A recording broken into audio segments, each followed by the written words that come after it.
We're picking some comfrey this morning to make comfrey tea at home.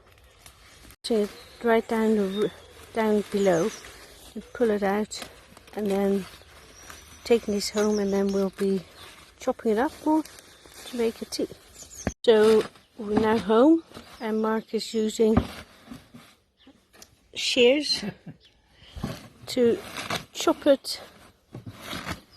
comfrey into bits. We're then going to put it in one of these drums and add water to it and make a tea from it.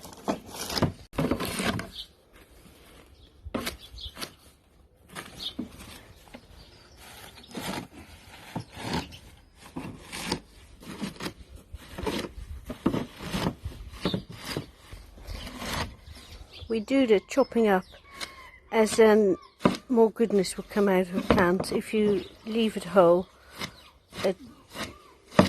it's just got more cut edges, and the cut edges all allow nutrients to come out. Break down quicker.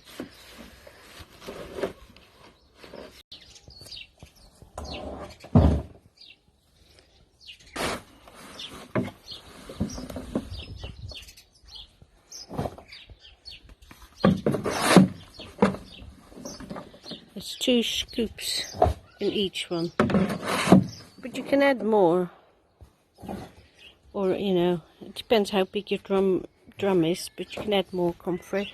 This is all we found, and we didn't want to pick everything we found, so it's really up to you how much you put in.